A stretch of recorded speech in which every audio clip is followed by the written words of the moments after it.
Monsieur le ministre des Affaires étrangères de la République du Zimbabwe et président du Conseil exécutif, Simbarache Mbembenkwi, Madame la présidente de la Commission de l'Union africaine, Nkosazana Dlamini Zuma, ma sœur, Mesdames et Messieurs les ministres, Monsieur le vice-président de la Commission de l'Union africaine, Mesdames et Messieurs les commissaires de l'Union africaine, Mesdames et Messieurs les dirigeants des institutions africaines, Excellences, Mesdames et Messieurs, je suis heureux de me joindre une nouvelle fois à vous en ce moment crucial. Pendant un temps, notre enthousiasme face aux bons résultats économiques du continent a eu un effet contagieux à l'origine d'une certaine paresse chez nombre d'entre nous. C'était comme si la voie vers un nouveau statut du continent était toute tracée, même si nous étions quand même tous occupés par l'adoption de nombreux cadres et stratégies centrés sur la nécessité d'une réelle transformation structurelle. Malheureusement, il est temps de revenir à la réalité. La résurgence de conflits associés à la chute de la demande et des cours des produits de base, dont le pétrole, la forte volatilité des devises, la hausse des taux d'intérêt et l'essoufflement des locomotives économiques clés, ainsi que le retour dévastateur du phénomène détesté d'El Niño, dominent une fois de plus le discours sur l'Afrique. Tâchons de mettre les choses au point. Les paramètres fondamentaux de nos perspectives économiques sont bien là et ils n'ont pas changé. Nous continuons d'enregistrer les taux les plus élevés de croissance dans un contexte de récession mondiale. Nos réserves internationales ont certes connu une baisse, mais cela doit être mis en regard d'autres éléments. Les niveaux de dette sont toujours bas à l'échelle internationale, les déficits publics restent sous contrôle et les investissements en provenance de plusieurs sources, certes pas de toutes, augmentent régulièrement. Des sommets tenus récemment avec l'Inde et la Chine, nos deux équivalents démographiques, ont apporté la preuve de la confiance dans notre avenir. La majorité des projets d'infrastructure n'a pas été touchée, qu'il s'agisse du nouveau canal de Suez, du plus gros barrage du monde en Éthiopie, du plus beau barrage en Afrique en Éthiopie, ou de fermes solaires d'envergure mondiale dans 3 pays. En ce qui concerne l'économie, les nouvelles sont en réalité meilleures que celles que le plus grand nombre pourrait espérer. Où sont alors ces facteurs clés qui ont fait retomber le discours dominant, encore une fois, vers le passé? Il s'agit clairement d'une combinaison de 2 facteurs.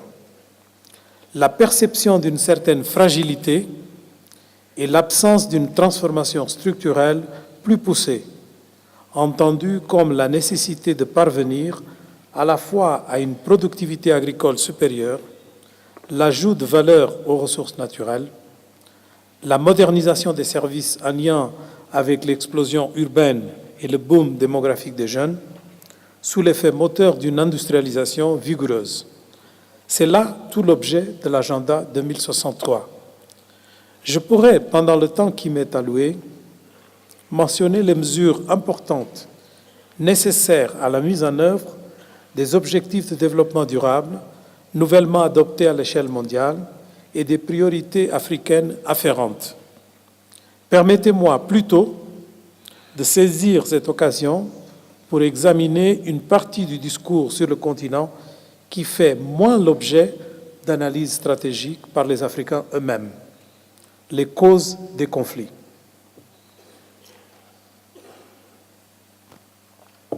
Ladies and gentlemen,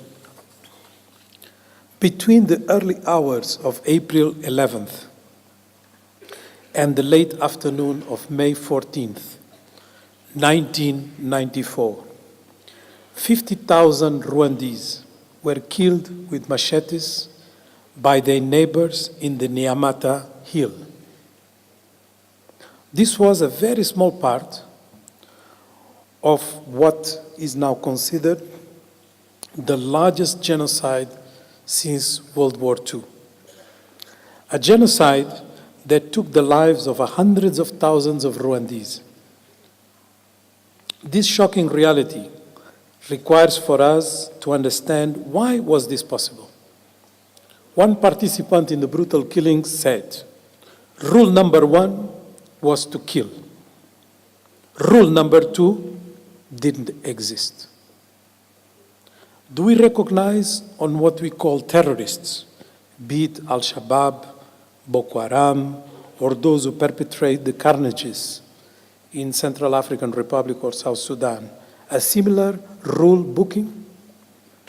Killing without remorse, doing it like a job, better than planting or surviving in the periphery, and then have a good drink and laugh at the panic provoked and media attention. How can this happen? How can this continue to happen? Ladies and gentlemen, huge differences in the distribution and exercise of political and economic power result in violent conflicts in absence or failure of a political mechanism to address inequality. Inequality between groups rather than individuals is probably the foremost cause of conflicts in Africa. It exists on 3 mutually reinforcing levels: economic, social, and political. Relatively deprived groups seek or are persuaded by their leaders to seek redress. Privileged groups may also be motivated to fight to protect privileges. Horizontal inequalities are most likely to lead to conflict where they are substantial, consistent, and increasing over time. Exclusion, the extreme manifestation of inequality, is a major factor igniting conflicts. Of particular attention is the exclusion of youth. Uneducated or unemployed youth is a common characteristic to countries experiencing conflicts. This marginalized and excluded fraction of the population has been more prominent in the conflict as combatants and least visible during peace. Very often, the richest regions in minerals, oil and gas, and which contribute most to national revenues, are the poorest in terms of social development and general well-being. The collapse of state institutions, translated by its inability and ineffectiveness to provide basic services or security, has proven to be an important trigger to conflicts. Social stability is based on a hypothetical social contract between citizens and government. People accept state authority so long as the state delivers services and provides reasonable economic conditions. With economic stagnation, decline, or worsening state services, the social contract breaks down and violence is likely to occur. The collapse of infrastructure completes the erosion of state authority.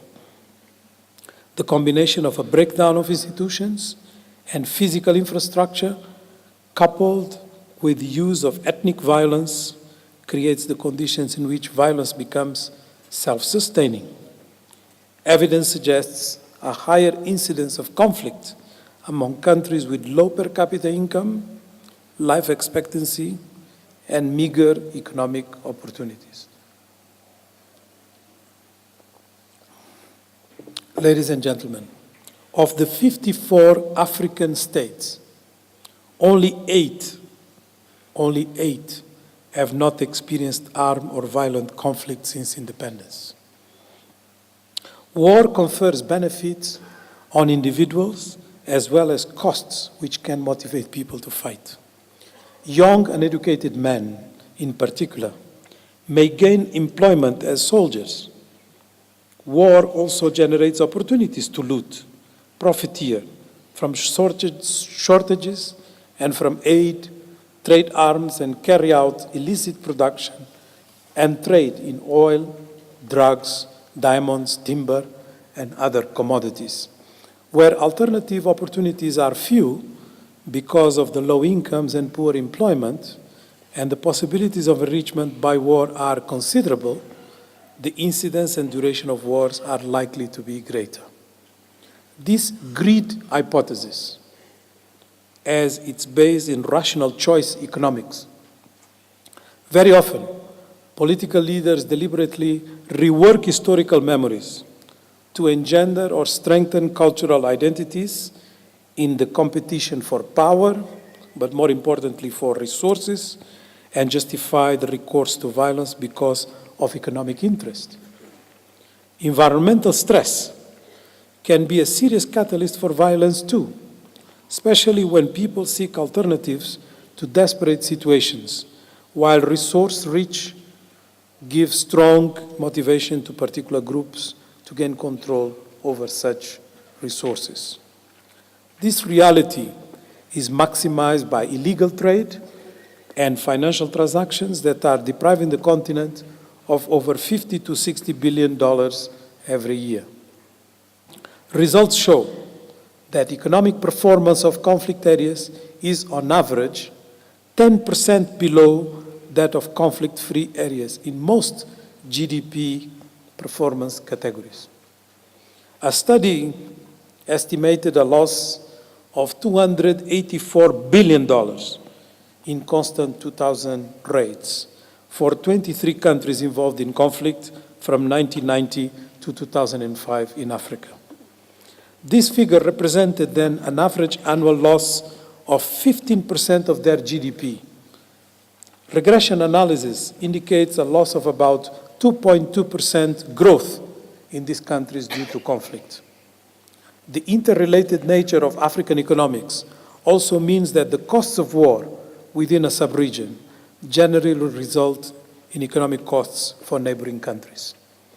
These include production losses through loss of opportunities deriving from illegal migration, trade losses, increased costs of security and policing, and the cost of supporting refugees. In Niger, real GDP growth reduced to 3.6% in 2013 after expanding by 11.1% the year before, 2012.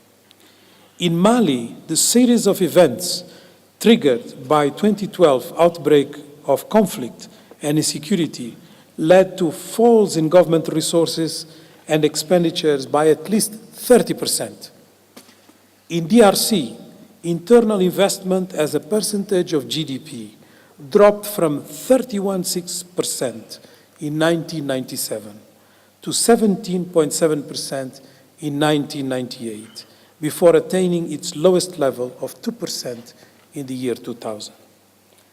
Libya oil output has shrunk to less than 400,000 barrels per day from about 1.7 million barrels per day before the outbreak of conflict.